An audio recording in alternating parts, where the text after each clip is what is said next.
নমস্কার বন্ধুরা। মহাভারত বীরত্ব এবং নৈতিকতার একটি মহাকাব্য। এ শ্লোকের মধ্যে কৌশলগত প্রতারণার গল্প রয়েছে, যা এর কিছু সেরা যোদ্ধার মৃত্যুর কারণ হয়েছিল। এই গল্পগুলি প্রায়শই ব্যাখ্যা করা হয় এমন জটিল কৌশলগুলি প্রকাশ করে যা কুরুক্ষেত্রের যুদ্ধে ভাগ্য নির্ধারণের ক্ষেত্রে মুখ্য ছিল। এখানে চারজন খ্যাতিমান যোদ্ধাকে কীভাবে প্রতারিত করা হয়েছিল এবং হত্যা করা হয়েছিল একটি শুধুমাত্র কয়েকজনের কাছেই পরিচিত। ভীম পিতামহ ভীম আদম্য পুত্র হস্তিনাপুরের সিংহাসনের সেরা কয়েক ব্রত দ্বারা আবদ্ধ ছিলেন, যা তাকে কৌরবদের পাশে রেখেছিল।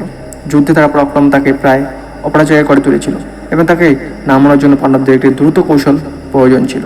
ভীম কোনো নারীর বিরুদ্ধে যুদ্ধ না করার প্রতিজ্ঞা করেছিল, কিন্তু অর্জুনকে শেখ যুগের যুদ্ধে ঢাল হিসেবে ব্যবহার করার পরামর্শ দিয়েছিলেন। যিনি জন্মেছিলেন নারী কিন্তু পরে পুরুষ হয়েছিল। তার প্রত্যেকের সম্মান করে ভীম শিখদের সাথে যুদ্ধ করা থেকে বিরত থাকেন।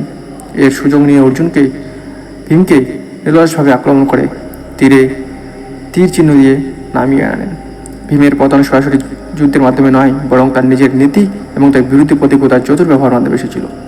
নাম্বার 2, দ্রোণাচার্য শ্রদ্ধেয় শিক্ষক এবং একজন দক্ষ কৌশলবিদ তার পুত্র অশ্বত্থামার সাথে গভীরভাবে সংযুক্ত ছিলেন। এই সংযুক্তির বিরুদ্ধে ব্যবহার করা হয়েছিল মনোবল হ্রাস করতে এবং শেষ পর্যন্ত তাকে পরাজিত করতে। তার পুত্রের প্রতি দ্রোণের ভালোবাসা জেনে কৃষ্ণ অশ্বত্থামার মৃত্যুর মিথ্যা সংবাদ ছড়িয়ে দেওয়ার পরামর্শ দিয়েছিলেন। ভীম অশ্বত্থামা নামে একটি হাতিকে বধ করেন এবং উচ্চতর স্তরে তার মৃত্যু ঘোষণা করেন। দ্রোণ যখন যুধিষ্ঠিরকে তার সত্যবাদিতার জন্য পরিচিত ছেলের বিষয়ে জিজ্ঞেস করেছিলেন, তখন যুধিষ্ঠির নিশ্চিত করেছিলেন যে অশ্বত্থামা মারা গেছেন, কিন্তু নীরব সুরে যোগ করলেন হাতি।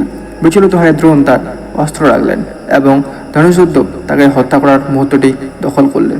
তার ছেলের মৃত্যুর কথা শুনে মনমস্তিষ্ক আঘাত দ্রোণের আত্মাকে ভেঙে দিয়েছিল, যার ফলে তার পরাজয় হয়েছিল। নাম্বার 3, কর্ণ তার উদারতা এবং অনুগত্যের জন্য পরিচিত একজন প্রকাণ্ড যোদ্ধা এবং দুর্যোধনের গুরুত্বপূর্ণ সহযোগী ছিলেন।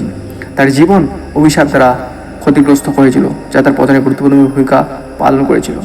যুদ্ধের সময় একটি অভিশাপের কারণে কর্ণের রথের চাকা কাদায় আটকে যায়। কর্ণ যখন এটিকে মুক্ত করার জন্য সংগ্রাম করেছিলেন, তিনি লড়াইয়ের বিরতি অনুরোধ করেছিলেন।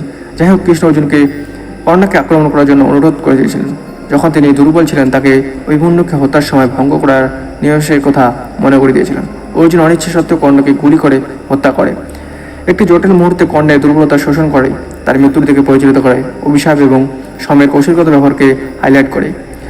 জয়দ্রথ সিন্ধু রাজা জয়দ্রথ পাণ্ডবদের সাহায্য করতে বাধা দিয়ে অভিমন্যুকে হত্যার ক্ষেত্রে একটি গুরুত্বপূর্ণ ভূমিকা পালন করেছিলেন। এর প্রতিরোধ নিতে অর্জুন পাড়ের তিনি সূর্যাস্তের মধ্যে জয়দ্রথকে হত্যা করার প্রতিজ্ঞা করেছিলেন। সূর্য অস্ত্র যাওয়ার পথে এবং মনে হয়েছিল অর্জুন তার ব্রত ব্যর্থ করবেন। কৃষ্ণ সূর্যাস্তের একটি বিভ্রম তৈরি করতে তার ঐশ্বরিক ক্ষমতা ব্যবহার করেছিলেন। নিজেকে নিরাপদ ভেবে জয়েন্দ্র আড়াল থেকে বেরিয়ে এলেন। যখন সূর্য আবার আবির্ভূত হয় এবং অর্জুন দ্রুত একটি তীর নিক্ষেপ করেন, যা জয়দ্রথের নিচ্ছেদ করে।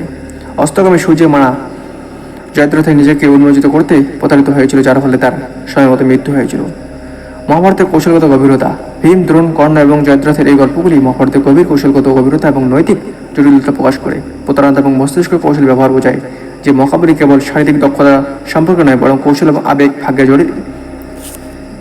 মহাভারতের আমাদের শেখা যে জীবনের জটিলতা সাফল্য প্রায়শই নিজের এবং অন্যদের নীতি, আবেগ এবং দুর্বলতা বোঝার এবং লাভ করার উপর নির্ভর করে। এটি আমাদের মনে করে দেয় যে জীবনের চ্যালেঞ্জগুলি কাটিয়ে উঠতে প্রজ্ঞা, কৌশলগত চিন্তাভাবনা এবং নৈতিক বিবেচনাগুলি বীরত্বের মতোই গুরুত্বপূর্ণ। এই হস্তগুলিকে সংস্কৃত আমাদেরকে আরও বেশি সততা এবং কৌশলগত দৃষ্টিভঙ্গি দিয়ে আমাদের যুদ্ধে মোকাবিলা করতে অনুপ্রাণিত করতে হবে। সো বন্ধুরা, এটা আমার সাথে এটা সাবস্ক্রাইব করে বসে দেখো। জয় হিন্দ, বন্দে মাতরম, ভারত মাতা কি জয়।